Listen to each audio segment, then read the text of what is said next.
ಹಳೆ ಒಡಂಬಡಿಕೆ ಯೋಧಾನ್ ತೋಟದಲ್ಲಿ ನಡೆದಂತ ಘಟನೆ ನಾನು ಮಾತಾಡುತ್ತಾ ಮುಂದೆ ನಾನು ಗೆಸ್ಸಮನ ತೋಟಕ್ಕೂ ಬರುವನಾಗಿದ್ದೇನೆ. ಯೋಧಾನ್ ತೋಟದಲ್ಲಿ ನಡೆದಂತಹ ಒಳ್ಳೆಯದರ ಮತ್ತು ಕೆಟ್ಟದರ ಆ ಮರದ ವಿಷಯವಾಗಿ ಅರಿವು ಹುಟ್ಟಿಸುವಂತ ವಿಷಯವಾಗಿ ನಾನು ಮಾತಾಡುತ್ತಾ ಬಂದೆ ಕಳೆದ ಸಂಚಿಕೆಯಲ್ಲಿ. ಆ ಶಾಪಗ್ರಸ್ತವಾದ ಕಂಬ ಎಂಬುದಾಗಿ. ಆದ್ರೆ ನನ್ನ ವಿಷಯ ಇವತ್ತು ಅದಲ್ಲ. ಯಾರಿಂದ ಶಾಪ ಉಂಟಾಯಿತು, ಯಾತಕ್ಕಾಗಿ ಉಂಟಾಯಿತು, ಅದರ ನಿಮಿತ್ತವಾಗಿ ಮುಂದೆ ಏನಾಯಿತು ಎಂಬುದನ್ನು ತಿಳಿಸುವುದಕ್ಕಾಗಿ ನಾನು ನಿಮ್ಮ ಮಧ್ಯೆ ಬಂದಿದ್ದೇನೆ. ಸತ್ಯವೇದದ ಅತ್ಯಮೂಲ್ಯವಾದಂತಹ ಸಂಗತಿಗಳು, ಕರ್ತನು ತಮಗೆ ಬರೆಸಿಕೊಟ್ಟಂತಹ ಮಾತುಗಳು ಅದಾಗಿದೆ ಪ್ರಿಯರೇ. ಜೀವ ಸ್ವರೂಪನಾದಂತ ದೇವರು ಇಂದಿಗೂ ಸಹ ನಮ್ಮೊಟ್ಟಿಗೆ ಆತನು ಮಾತನಾಡುವನಾಗಿದ್ದಾನೆ.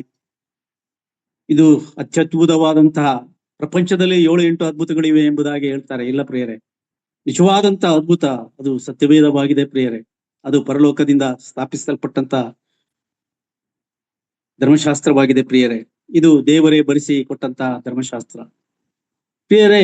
ಇದು ನಾವು ಸಭಾ ಜೀವಿತದಲ್ಲಿ ಆರಾಧನೆಗೆ ಉಪಯೋಗಿಸುವಂತ ವಾಕ್ಯಗಳನ್ನೇ ನಾನು ನಿಮ್ಮ ಮುಂದೆ ಚಿಕ್ಕ ವಾಕ್ಯಗಳನ್ನೇ ಅದನ್ನು ಸವಿಸ್ತಾರವಾಗಿ ಮಾತಾಡುವಂತನಾಗಿದ್ದೇನೆ ಪ್ರಿಯರೇ.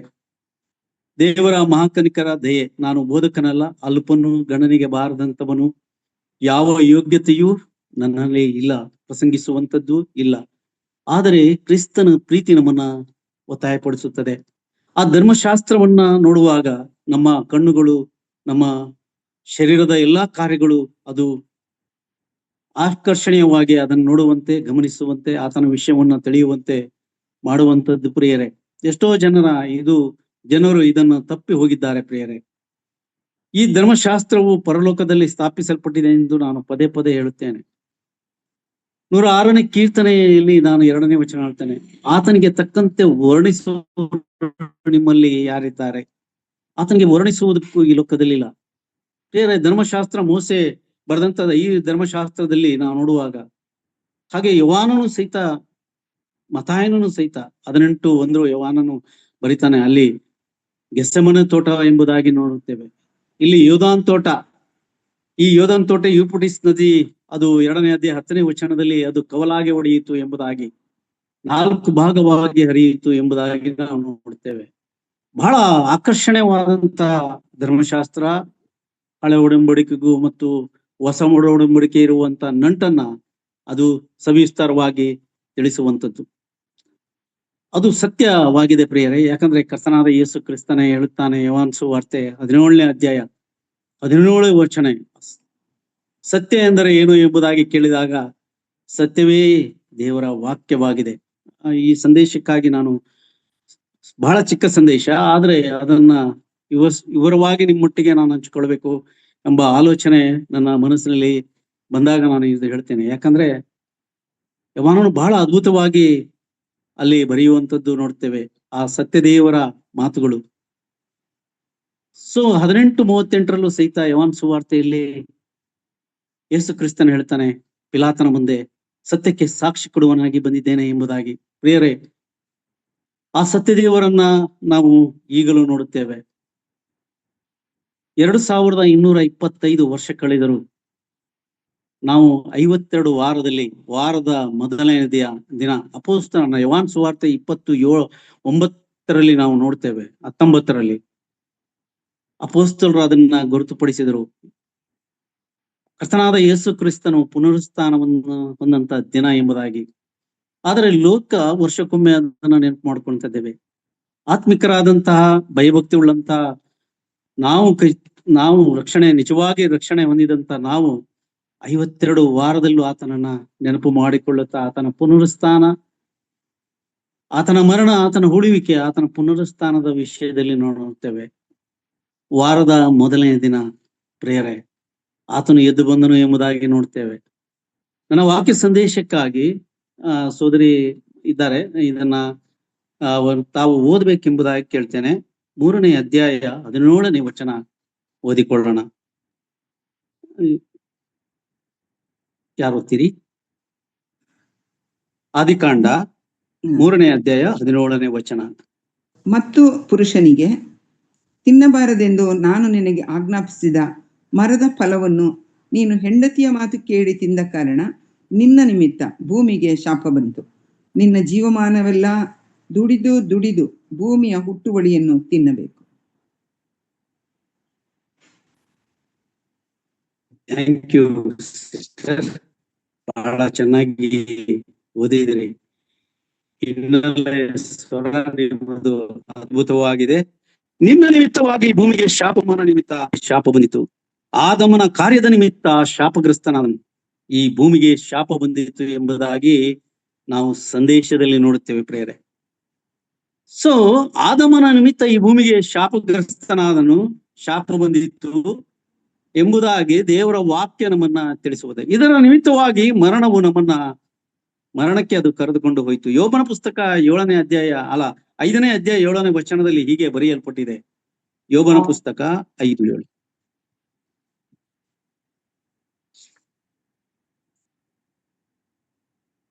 ಯೋಬನು 5:7.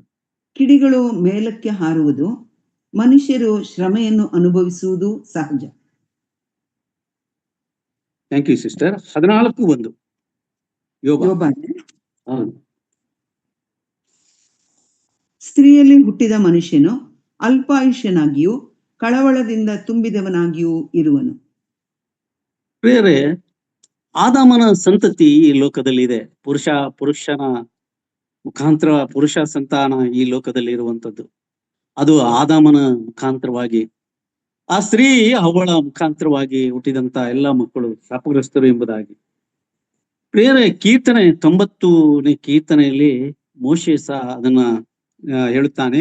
90ನೇ ಕೀರ್ತನೆ 3ನೇ ವಚನ, 9ನೇ ವಚನ ಮತ್ತು 10ನೇ ವಚನವನ್ನ ನಾವು ಓದಿಕೊಳ್ಳೋಣ ಪ್ರೇರೆ. ಮನುಷ್ಯರೇ ಸಾಯಿರಿ ಎಂದು ಆಜ್ಞಾಪಿಸಿ ಅವರನ್ನು ಪುನಃ ಮಣ್ಣಿಗೆ ಸೇರಿಸುತ್ತಿ. ಇನ್ನೊಂದು ಯಾವ್ದು 3 9ನೇ ವಚನ 90-9 ಮತ್ತು ನಿನ್ನ ದ್ರೋಷದಿಂದ ನಮ್ಮ ಕಾಲವೆಲ್ಲ ಸಂದು ಹೋಯಿತು, ನಮ್ಮ ವರ್ಷಗಳು ಅಂಟಿಸಿರಿನಂತೆ ತೀರಿ ಹೋದವು. ನಮ್ಮ ಆಯುಷ್ಕಾಲವು 70 ವರ್ಷ, ಬಲ ಹೆಚ್ಚಿದ್ದರೆ 80. ಕಷ್ಟ ಸಂಕಟಗಳೇ ಅದರ ಆಡಂಬರ, ಅದು ಬೇಗನೆ ಗತಿಸಿ ಹೋಗುತ್ತದೆ, ನಾವು ಹಾರಿ ಹೋಗುತ್ತೇವೆ. Thank you. ಮೋಶೆ ಧರ್ಮಶಾಸ್ತ್ರ ಬರೆದಂತ ಮೋಶೆ ಇಸ್ರಾಯೇಲರು ನಡೆಸುವಾಗ ಇಸ್ರಾಯೇಲರ ಸ್ಥಿತಿಯನ್ನ ಅರಣ್ಯದಲ್ಲಿ ಆತನು ಕಂಡಂತವನು. ಆ ಮರಣದ ವಿಷಯವಾಗಿ, ಆ ಮರಣದ ಒಂದು ಅರ್ಭಟವನ್ನ ಆತನು ಅರಣ್ಯದಲ್ಲಿ ನೋಡಿದ. ಐಗುಪ್ತದಿಂದ ಬಂದಂತ ಇಸ್ರಾಯೇಲರು ಗುಣಗುಟ್ಟುವಂತ ವಿಷಯಗಳನ್ನ ನಾವು ನೋಡುವರಾಗಿದ್ದೇವೆ ಪ್ರೇರೆ. ಸೊ ಪ್ರಸಂಗಿ ಪುಸ್ತಕದಲ್ಲಿ 12:7 ಸಹಿತ ಅದು ಬರೆಯಲ್ಪಟ್ಟಿದೆ. ಪ್ರಸಂಗಿ 12:7.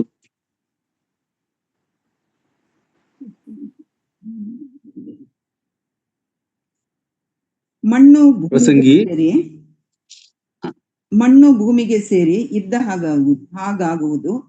ಆತ್ಮವು ತನ್ನನ್ನು ದಯಪಾಲಿಸಿದ ದೇವರ ಬಳಿಗೆ ಸೇರುವುದು. ಇಷ್ಟರೊಳಗಾಗಿ ನಿನ್ನ ಸೃಷ್ಟಿಕರ್ತನನ್ನು ಸ್ಮರಿಸದಿರಬೇಡ. Thank you sister. ಬಹಳ ವಿಶೇಷವಾದಂತ ವಾಕ್ಯ ಭಾಗಗಳು ನಾವು ನೋಡ್ತೇವೆ. ನಾವು 3:17 ಓದಿದಂತಹ ವಾಕ್ಯವನ್ನು ನೋಡುವಾಗ, ನಿನ್ನ ನಿಮಿತ್ತ ಭೂಮಿಗೆ ಶಾಪ ಬಂದಿತ್ತು. ಯಾರ ನಿಮಿತ್ತ ಭೂಮಿಗೆ ಶಾಪ ಬಂದಿತ್ತು? ಆದಾಮನ ನಿಮಿತ್ತ ಈ ಭೂಮಿಗೆ ಶಾಪ ಬಂದಿತ್ತು. ಆದಾಮನ ಕಾರ್ಯದ ನಿಮಿತ್ತ ಅದು ಶಾಪಗ್ರಸ್ತನಾದನು ಆತನು, ಈ ಭೂಮಿಗೆ ಶಾಪ ಬಂದಿತ್ತು ಪ್ರಿಯರೇ. ದೇವರ ಮಾತು, ದೇವರ ವಾಕ್ಯಗಳನ್ನ ಆತನು ತಿರಸ್ಕರಿಸಿದನು. ಈ ಮಾನಗಳಲ್ಲೂ ಸಹಿತ ಈ ಭೂಲೋಕದಲ್ಲಿ ನಾವು ಅಂತ ಕಾರ್ಯಗಳನ್ನ ನೋಡುತ್ತೇವೆ. ದೇವರಿಗೆ ಅವಿಧೇಯತ್ವವನ್ನು ತೋರಿಸುವಂತ ಜನರು ಸಹ ಈ ಲೋಕದಲ್ಲಿ ಇದ್ದಾರೆ ಪ್ರಿಯರೇ. ಇನ್ನೊಂದು ವಿಷಯ ಇದೆ. ಇನ್ನೊಬ್ಬ ಶಾಪಗ್ರಸ್ತನಾದಂತ ಮನುಷ್ಯನು ನಾವು ಓದುವರಾಗಿದ್ದೇವೆ. ಇದೇ ಆದಿಕಾಂಡ 4ನೇ ಅಧ್ಯಾಯ 11ನೇ ವಚನ, 4:11. ಆದಿಕಾಂಡ 4. ನೀನು ಸುರಿಸಿದ ನಿನ್ನ ತಮ್ಮನ ರಕ್ತವನ್ನು ಕುಡಿದ ಈ ಭೂಮಿಯನ್ನು ಬಿಟ್ಟು ಹೋಗಬೇಕೆಂದು ನಿನಗೆ ಶಾಪ ಬಂತು. Thank you sister. ಇಲ್ಲಿ ಸಹ ನಾವು ನೋಡುತ್ತೇವೆ ಇನ್ನೊಬ್ಬ ವ್ಯಕ್ತಿ. ಆತನು ಯಾರಾಗಿದ್ದಾನೆ? ಆತನು ಆದಾಮನ ಮಗನಾಗಿದ್ದಾನೆ. ಆತನು ಕಾಯನನು. ಪ್ರಿಯರೇ, ಇಲ್ಲಿ ನಡೆಯುವ ಸಂಗತಿಗಳು ನಾನು ಕಾಯನನ ಸಂದೇಶದಲ್ಲಿ ಹೇಳಿದ್ದೇನೆ. ಬಹಳ ಅಮೂಲ್ಯವಾದಂತ ಸಂದೇಶ. ನಾನು 1 ವರ್ಷ ಹಿಂದೆನೆ ಆ ಸಂದೇಶವನ್ನ ಕಾಯನ ಮತ್ತು ಹೇಬೇಲನ ಜೀವಿತವನ್ನ ನೋಡಿದ್ದೇನೆ. ಪ್ರಿಯರೇ, ಯೋಧಾನ್ ತೋಟದಿಂದ ಹೊರಗೆ ಹಾಕಲ್ಪಟ್ಟಂತಹ ಆದಾಮ ಕುಟುಂಬವನ್ನ ನಾವು ನೋಡುತ್ತೇವೆ. ಅವರು ತೋಟದಿಂದ ಹೊರಗೆ ಬಂದಾಗ ಆ ಅವರ ಮಕ್ಕಳು ಈ ಯೋಧಾನ್ ತೋಟವನ್ನ ನೋಡಿರಬಹುದು. ತಂದೆಯ ಗುಣಲಕ್ಷಣಗಳನ್ನ ಆತನು ಹೊಂದಿರುತ್ತಾನೆ ಪ್ರಿಯರೇ. ಆತನು ದೇವರ ಮಾತಿನ ಅವೇದತ್ವದ ಮುಖಾಂತರವಾಗಿ ದೇವರು ಆದಾಮನಿಗೆ ಆ ಶಾಪಗ್ರಸ್ತವಾದಂತಹ ಮಾತುಗಳನ್ನ ಆತ ಹೇಳಿದುವಂಥದ್ದು. ನಿಮಿತ್ತ ಆತನು ಕಷ್ಟಪಡಬೇಕು, ಬೆವರು ಸುರಿಸಬೇಕು, ಪ್ರಯಾಸ ಪಡಬೇಕು. ಇದೇ ಶಾಪದ ಸೂಚನೆ. ಕೆಲಸದಿಂದ ಶಾಪವಲ್ಲ ಪ್ರಿಯರೇ, ನಮ್ಮ ಕಷ್ಟಗಳು. ಯಾಕಂದ್ರೆ ಈಗ ಸಂದೇಶ ಹೇಳುವಂತ ನಾನೇ ಸಹಿತ 30 ವರ್ಷ ನಾನು ಒಬ್ಬ ಉದ್ಯಮಿಯಾಗಿ ಕೆಲಸ ಮಾಡಿದ್ರು. ನಾನು ಸೋತು ಹೋದೆ. ಅದರಲ್ಲಿ ನಾನು ಜಯ ಪಡಲೇ ಇಲ್ಲ. ನಾನು ಶಾಪಗ್ರಸ್ತನು. ನನ್ನ ಉದ್ಯೋಗದಲ್ಲಿ ನಾನು ಜಯ ಕಾಣದೆ ಹೋಯಿತು. ಬಹಳ ಶ್ರಮ, ಸಂಕಟಗಳು, ಪ್ರಯಾಸಗಳು, ದುಃಖಗಳು, ಅವಮಾನಗಳು. ಅದೇ ಶಾಪವಾಗಿದೆ ಪ್ರಿಯರೇ, ಕೆಲಸ ಅಲ್ಲ. ಬಹಳ ಕಷ್ಟಪಟ್ಟು ನಾವು ಮಾಡಬೇಕಾಗಿತ್ತು ಪ್ರಿಯರೇ. ನಾನು ಆವಾಗ ದೇವರನ್ನು ನಂಬದೇ ಇರುವಂತ ವ್ಯಕ್ತಿ. ನಮ್ಮ ಈ ಒಂದು ಶಾಪ ಹೇಗಿದೆ ಎಂಬುದಾಗಿ ನೋಡುವಾಗ ನಾವು ವಿಮೋಚನ ಕಾಂಡ 20ನೇ ಅಧ್ಯಾಯ 5ನೇ ವಚನದಲ್ಲಿ ಬಹಳ ಸ್ಪಷ್ಟವಾಗಿ ನೋಡುತ್ತೇವೆ. ಅವಿಧೇಯತ್ವ ಹೊಂದಂತಹ ವ್ಯಕ್ತಿಗಳ 3-4 ವ್ಯಕ್ತಿಗಳ ತಲೆಮಾರಿಗೂ ಆ ಶಾಪವಿರುತ್ತದೆ ಎಂಬುದಾಗಿ. ಇಲ್ಲೂ ಸಹಿತ ಕಾಯನನು ಮಾಡಿರುವಂತ ವಿಷಯ ಏನು ಎಂಬುದಾಗಿ ನೋಡುವಾಗ, ಮೊಟ್ಟ ಮೊದಲು ಈ ಭೂಮಿಗೆ ರಕ್ತ ಸುರಿಸಿದ ಮನುಷ್ಯನು ಹೇಬೇಲನು. ಹೇಬೇಲನು ತನ್ನ ಸ್ವಂತ ಸೋದರನಿಂದಲೇ ಕನಿಕರವಿಲ್ಲದೆ ಕೊಲ್ಲಲ್ಪಟ್ಟನು. ಅವನ ರಕ್ತವು ಮುಚ್ಚ ಬಿಡಬಹುದೆಂದು ಕಾಯನು ಯೋಚಿಸಿದನು. ಅದನ್ನು ಮುಚ್ಚಿಸಬಹುದಿತ್ತು. ಇವತ್ತು ಸಹಿತ ಪ್ರಿಯರೇ, ಕುರಿ ಕೋಳಿಗೆ ರಕ್ತವನ್ನ ನಾವು ಮಣ್ಣಿನಲ್ಲಿ ಮುಚ್ಚುತ್ತೇವೆ. ರಕ್ತವು ಜೀವವಾಗಿದೆ ಪ್ರಿಯರೇ. ಹೇಬೇಲನ ರಕ್ತ ಇವತ್ತು ಸಹಿತ ಕರ್ತನಾದ ಯೇಸು ಕ್ರಿಸ್ತನು ಹೇಳುವಂಥದ್ದು, ಆತನ ಆ ರಕ್ತ ಈಗಲೂ ಸಹಿತ ನನ್ನನ್ನ ಕೂಗುತ್ತಿದೆ. ಆದರೆ ಅವನ ರಕ್ತದ ಕೂಗನ್ನು ಕೇಳಿ ಕರ್ತನು ಈ ಭೂಮಿಗೆ ಇಳಿದು ಬಂದನು ಪ್ರಿಯರೇ. ಕಾರಣ, ಹಳ ಒಡಂಬಡಿಕೆಯಲ್ಲಿ ಆ ರಕ್ತದ ವಿಷಯವಾಗಿ ಮಾತಾಡುವಾಗ ಅಲ್ಲಿ ಒಂದು ವಿಷಯ ಬರೆಯಲ್ಪಟ್ಟಿದೆ. ಹೇಬೇಲನ ರಕ್ತ ಏನೆಂದು ಕೂಗಿರಬಹುದು? ಹಳ ಒಡಂಬಡಿಕೆಯ ಆಜ್ಞೆಯಂತೆ ಕಣ್ಣಿಗೆ ಕಣ್ಣು, ಹಲ್ಲಿಗೆ ಹಲ್ಲು, ಜೀವಕ್ಕೆ ಜೀವ ಎಂದು ಕೂಗಿರಬಹುದು. ಆದರೆ ಅಲ್ಲಿ ಕ್ಷಮಾಪಣೆ ಸ್ಥಳವೇ ಇಲ್ಲ. ಹೇಬೇಲನ ರಕ್ತವು ತನ್ನ ಸೋದರನ ಮೇಲೆ ಸೇಡು ತೀರಿಸಿಕೊಳ್ಳಲು ಆತುರ ಪಡುತ್ತಿರಬಹುದು. ಪ್ರಿಯರೇ, ನಾವು ಆದಿಕಾಂಡ 10ನೇ ವಚನದಲ್ಲೂ ಅದೇ ಬರೆಯಲ್ಪಟ್ಟಿದೆ. 10ನೇ ವಚನ 4:10. ಅದಕ್ಕೆ ಯೆಹೋವನು, ನೀನು ಏನು ಮಾಡಿದಿ? ನಿನ್ನ ತಮ್ಮನ ರಕ್ತವು ಭೂಮಿಯ ಕಡೆಯಿಂದ ನನ್ನನ್ನು ಕೂಗುತ್ತದೆ. ನೋಡಿ, ಇಲ್ಲಿ ಕರ್ತನಾದ ಯೇಸು ಕ್ರಿಸ್ತನು ಕಾಯನನನ್ನ ಕೇಳುವಂಥದ್ದು, ನಿನ್ನ ತಮ್ಮನ ಎಲ್ಲಿ? ನಿನ್ನ ತಮ್ಮನ ರಕ್ತವು ಆ ಸೇಡಿಗಾಗಿ ನನ್ನನ್ನ ಕೂಗ್ತಾ ಇದೆ ಪ್ರಿಯರೇ. ದೇವರು ಅದನ್ನು ಗಮನಿಸಿ ಲೋಕಕ್ಕೆ ಆತನು ಬರಬೇಕಾಯಿತು ಪ್ರಿಯರೇ. ನಿನ್ನ ತಮ್ಮನು ಎಲ್ಲೂ ಎಂಬುದಾಗಿ ಕೇಳಿದಾಗ, ನನಗೇನು ಗೊತ್ತು, ನಾನೇನು ಕಾವಲುಗಾರನು ಎಂಬುದಾಗಿ ಪ್ರಶ್ನಿಸಿದಂತ ಕಾಯನನ ಪ್ರಶ್ನೆಗೆ ಕರ್ತನಾದ ಯೇಸು ಕ್ರಿಸ್ತನಲ್ಲಿ ಉತ್ತರವಿತ್ತು ಪ್ರಿಯರೇ. ಆದಾಮನ ನಿಮಿತ್ತ ಈ ಭೂಮಿಗೆ ಶಾಪ ಬಂದಿತ್ತು ಎಂಬುದಾಗಿ ನಾವು ನೋಡುತ್ತೇವೆ ಅಲ್ವಾ? ಅದು ವಾಕ್ಯದಲ್ಲಿ ಬರೆಯಲ್ಪಟ್ಟಿದೆ. ಈ ಭೂಮಿ ಶಾಪಗ್ರಸ್ತವಾಗಿ ಮುಳ್ಳು ಕಲ್ಲುಗಳು ಬೆಳೆದವು ಎಂಬುದಾಗಿ ಪ್ರಿಯರೇ, ನಾವು ಶಾಪ ಬಂತು ಎಂಬುದಾಗಿ, ಶಾಪದಿಂದಾಗುವ ಪರಿಣಾಮಗಳನ್ನು ನಾವು ನೋಡಬಹುದು. ದೇವರ ಪ್ರಸನ್ನತೆಯಿಂದ ಅಗಲುವುದು ಅದು ಒಂಟಿತನವಾಗಿದೆ ಪ್ರಿಯರೇ. ದೇವರ ಪ್ರಸನ್ನತೆಯನ್ನ ನಾವು ಕಳ್ಕೊಳ್ತಿದ್ದೇವೆ ನಮ್ಮ ಜೀವಿತದಲ್ಲಿ ಪ್ರಿಯರೇ. ಶಾಪದ ನಿಮಿತ್ತವಾಗಿ ನಾವು ಕಷ್ಟವನ್ನ ಅನುಭವಿಸಬೇಕು. 128ನೇ ಕೀರ್ತನೆ ಅಲ್ಲಿ 6 ವಚನಗಳಿವೆ ಪ್ರಿಯರೇ. ಆ 128ನೇ ಕೀರ್ತನೆಯನ್ನ ನಾವು ಒಂದ್ ಸಮಯ ಓದಿಕೊಳ್ಳೋಣ.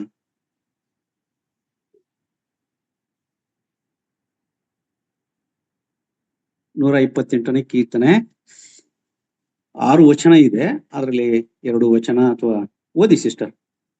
ಯೆಹೋವನಲ್ಲಿ ಭಯಭಕ್ತಿಯುಳ್ಳವನಾಗಿ ಆತನ ಮಾರ್ಗದಲ್ಲಿ ನಡೆಯುವವನು ಧನ್ಯನು. ನಿನ್ನ ಕಷ್ಟಾರ್ಜಿತವನ್ನು ನೀನೇ ಅನುಭವಿಸುವಿ. ನೀನು ಧನ್ಯನು, ನಿನಗೆ ಶುಭವಿರುವುದು. ಅಂತಃಪುರದಲ್ಲಿರುವ ನಿನ್ನ ಹೆಂಡತಿಯು ಫಲಭರಿತವಾದ ದ್ರಾಕ್ಷಾಲತೆಯಂತಿರುವಳು. ನಿನ್ನ ಸಂಗಡ ಊಟದ ಮಣೆಯ ಸುತ್ತಲೂ ಕೂತುಕೊಳ್ಳುವ ನಿನ್ನ ಮಕ್ಕಳು ಎಣ್ಣೆ ಮರದ ಸಸಿಗಳಂತಿರುವರು. ಇಗೋ, ಯೆಹೋವನಲ್ಲಿ ಭಯಭಕ್ತಿಯುಳ್ಳ ಪುರುಷನು ಈ ರೀತಿಯಾಗಿ ಆಶೀರ್ವಾದ ಹೊಂದುವನು.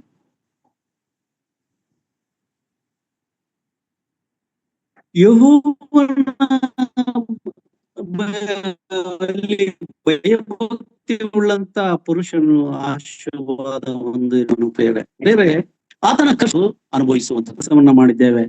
ನಾವು ಕೆಲಸವನ್ನ ಮಾಡಿದಾಗ ನಮ್ಮ ಕೆಲಸಕ್ಕೆ ತಕ್ಕ ಪ್ರತಿಫಲ ಸಿಗಲ್ಲ. ನಾಳೆ ಕೊಡ್ತೀನಿ, ನಾಡ್ದು ಕೊಡ್ತೀನಿ, ಇವತ್ತು ಬನ್ನಿ, ನಾವು ಸಾಲಗಾರರಾಗಿ ಉಳಿತೀವಿ. ಪ್ರಯಾಸ ಇದೆ, ಅದರಲ್ಲಿ ಕಷ್ಟ ಇದೆ, ಹೆದರಿಕೆ ಇದೆ, ಹತಾಶೆ ಇದೆ.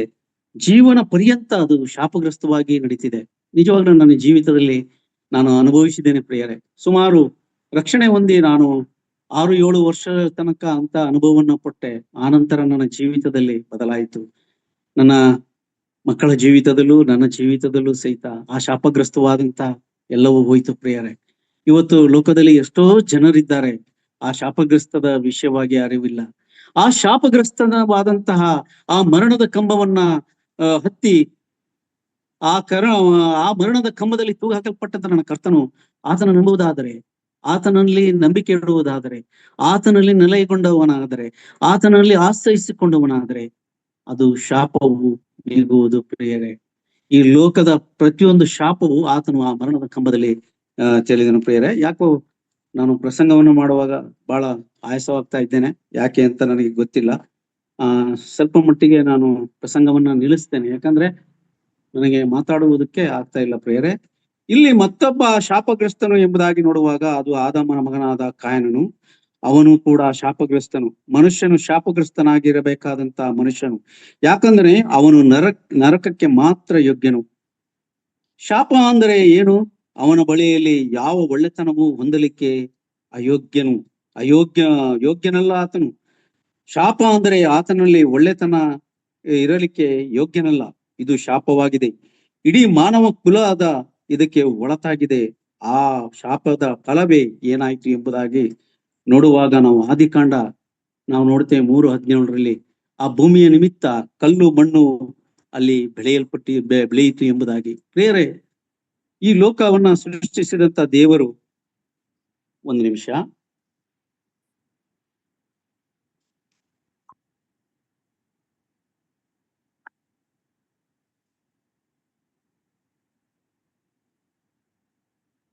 ನನಗೆ ಡಾಕ್ಟರ್ ಹೇಳಿದ್ದಾರೆ ನೀವು ಮಾತಾಡಬಾರ್ದು ಎಂಬುದಾಗಿ. ದೇವರ ವಾಕ್ಯವನ್ನು ನೋಡುವಾಗ ನಾವು ಮಾತಾಡುವ ಒಂದು ವಿಷಯ ನಮಗೆ ಆಸಕ್ತಿ ಉಂಟಾಗುವಂತೆ ಮಾಡಿದೆ. ಅದು ಬೇರೆ ಆದಿಕಾಂಡ 3ನೇ ವಚನದ 17ರಲ್ಲಿ ಶಾಪವಾದ ಫಲವಾಗಿ ಅದರ ಗುರುತು ಏನು ಗೊತ್ತೇ? ಮುಳ್ಳು ಮತ್ತು ಗಿಡಗಳು ಈ ಭೂಮಿಯಲ್ಲಿ ಬರುತ್ತವೆ ಪ್ರಿಯರೇ. ಶಾಪದ ಫಲವಾಗಿ ಮುಳ್ಳು ಗಿಡಗಳು ಬೆಳೆಯುತ್ತವೆ.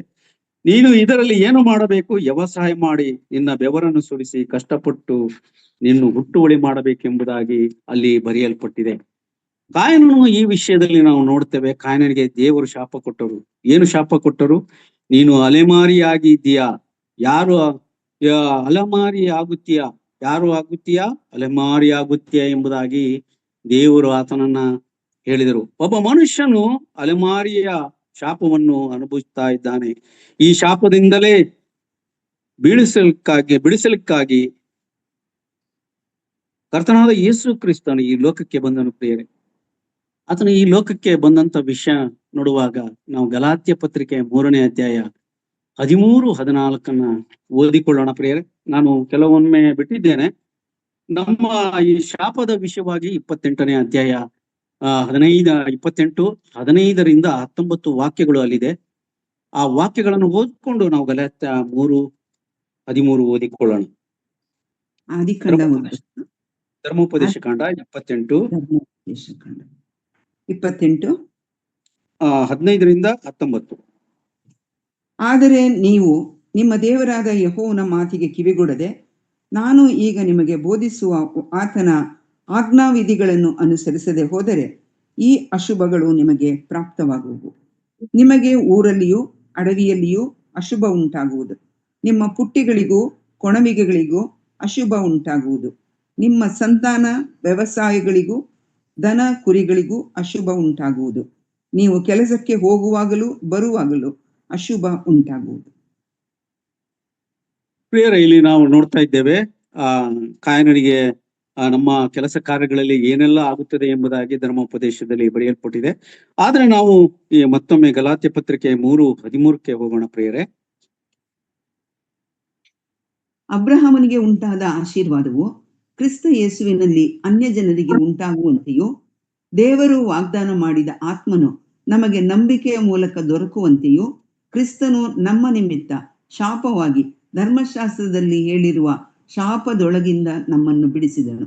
ಮರಕ್ಕೆ ತೂಗು ಹಾಕಲ್ಪಟ್ಟ ಪ್ರತಿಯೊಬ್ಬನು ಶಾಪಗ್ರಸ್ತನು ಎಂದು ಶಾಸ್ತ್ರದಲ್ಲಿ ಬರೆದದೆಯಲ್ಲ. Okay, thank you sister. ಪ್ರಿಯರೇ, ಆದಿಕಾಂಡ ಶಾಸ್ತ್ರದ ವಿಷಯಗಳ ಸೂಚನೆಗಳನ್ನು ನಮ್ಮ ಕರ್ತನಾದ ಯೇಸು ಕ್ರಿಸ್ತನು ತೆಗೆದುಕೊಂಡನು.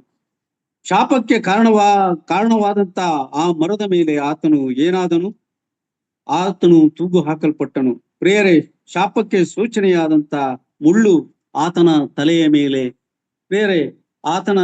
ಮೇಲೆ ಹಾಕಲ್ಪಡ್ತು. ಪ್ರಿಯರೇ, ಈ ಭೂಮಿಗೆ ಶಾಪ ಬಂದ ನಿಮಿತ್ತವಾಗಿ ಆತನು ತೂಗು ಹಾಕಲ್ಪಟ್ಟದಲ್ಲದೆ ಈ ಭೂಮಿಯಲ್ಲಿ ಸುರಿದಂತ ಆ ಮುಳ್ಳು ಆತನ ತಲೆಗೆ ಹೊಡೆಯಲ್ಪಟ್ಟಿತ್ತು. ಪ್ರಿಯರೇ, ನಾವು ಮತ್ತಾಯನ ಸುವಾರ್ತೆ 26ನೇ ಅಧ್ಯಾಯ ಅದು 26:41 ವಿಷಯದಲ್ಲಿ ನೋಡುವಾಗ ಆತನಿಗೆ ಏನೆಲ್ಲ ಆಯ್ತು ಎಂಬುದಾಗಿ 26ರಿಂದ 41 ಅಲ್ಲಿ ಗೆತ್ಸೆಮನೆ ತೋಟದಲ್ಲಿ ಅದು ಭಯಂಕರವಾಗಿತ್ತು ಪ್ರಿಯರೇ. ಹಾಗಾಗಿ ಈ ಸಂದೇಶವನ್ನು ನಾನು